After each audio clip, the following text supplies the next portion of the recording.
এক্সাইটমেণ্টত থাকি আজি আপোনালোকে এই প্ৰগ্ৰেমটো বুজিবৰ কাৰণে চেষ্টা কৰক।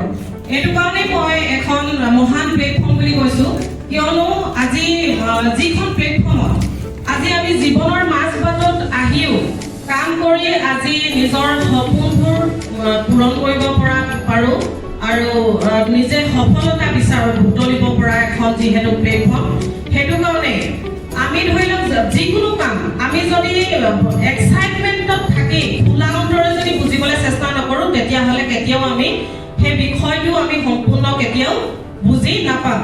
এতিয়া মই যেতিয়া প্ৰথম আপোনালোকৰ নিচিনা আহিছিলোঁ, এনেকৈ এটা প্ৰগ্ৰেম চাইছিলোঁ, প্ৰগ্ৰেমটো চাই মই অনুভৱ কৰিছিলোঁ আৰু যিহেতু মোৰো সৰুৰ পৰা কিছুমান সপোন আছিল আৰু সময়ৰ সোঁতত সেই সপোনবিলাক মোৰ মৰহি গৈছিল আৰু যেতিয়া মই এই প্লেটফৰ্মখন দেখি মই বহুত সুখী হৈছিলোঁ, বহুত আনন্দ অনুভৱ কৰিছিলোঁ, যিহেতু ময়ো যে মোৰ সপোনবিলাক মই বাস্তৱ ৰূপ দিব পাৰিম।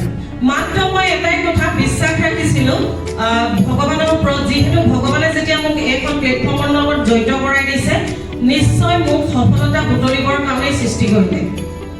বিশ্বাস ৰাখিছিলোঁ নিজৰ ওপৰত, কিয়নো ইমানবিলাক মানুহে যেতিয়া পাৰিছে ময়ো নিশ্চয় পাৰিম, কাৰণ মই এই ধৰণে আজি এই মঞ্চখনত থিয় হৈ বহুত পুৰুষ মহিলাই, বহুত লিডাৰ্ছে নিজৰ জীৱন যাত্ৰাৰ কাহিনী কেনেকৈ সফলতা পালে, ক'ৰ পৰা ক'ৰ আহি পালে, এই কথাবিলাক কওঁতে মই সেই কথাখিনিৰ পৰা নিজৰ ভিতৰত এটা সাহস বুটলি পাইছিলোঁ।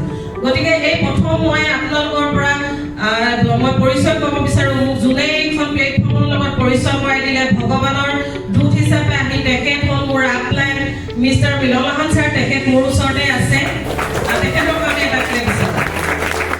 আৰু মই যেতিয়া বিজনেছটো কৰিম বুলি ডিচিশ্যন ল'লোঁ, মই তেতিয়া কি কৰিলোঁ, মই যিহেতু বিজনেছটো কেনেকৈ কৰিম একো মই নাজানো, কেনেকৈ কৰিম, কেনেকৈ আগবাঢ়িম, মাত্ৰ মোৰ এটাই ইচ্ছা যে মই ৰাস্তাটোত কাম কৰি মই সফল হ'ব লাগে, মোৰ সপোনবিলাক পূৰণ কৰিব লাগে।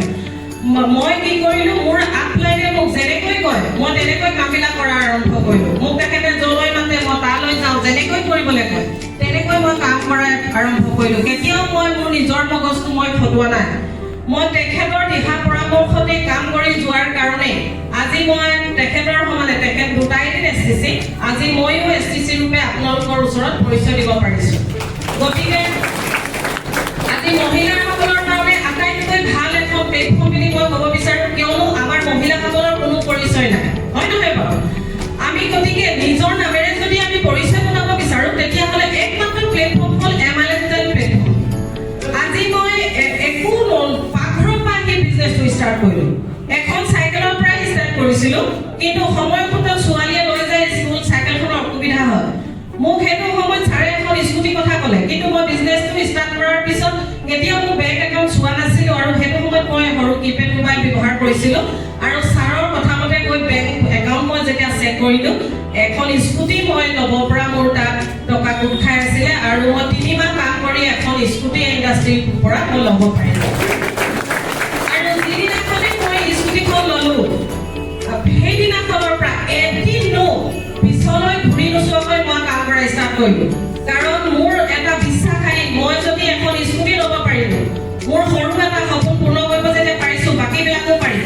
আৰু সেইটো ধৰণে মই কাম কৰিবলৈ ষ্টাৰ্ট কৰাৰ কাৰণে আজি লকডাউনত মই এখন গাড়ী লৈছোঁ। যিটো সময়ত বহুত ভাল ইনকম কৰা মানুহৰ ইনকম নাইকিয়া হৈ গৈছিল, সেই সময়টোত মই এখন গাড়ী লৈছোঁ।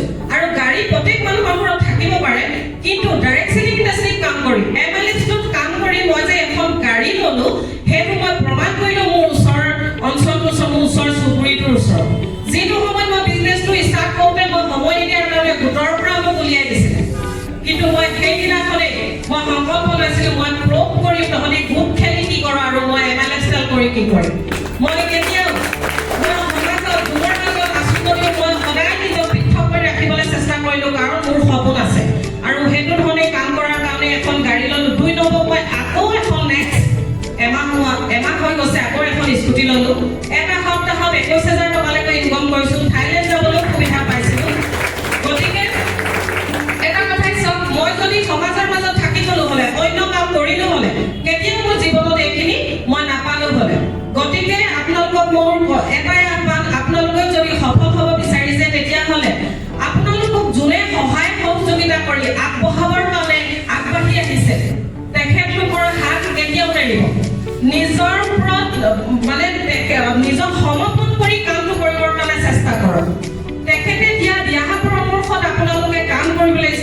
নিজৰ মগজ ইউজ নকৰিব আৰু তেনেকৈ যদি আপোনালোকে কাম কৰে চিষ্টেমৰ ওপৰত বিশ্বাস ৰাখি নিজৰ ওপৰত আপলাইনৰ ওপৰত যদি বিশ্বাস ৰাখি কাম কৰে নিশ্চয় প্ৰত্যেকেই এইখন প্লেটফৰ্মত সফল হ'ব পাৰিব মই ইয়াকে কৈ মোৰ সমষ্টি সামৰি মাৰিছোঁ জয় হিন্দ জয়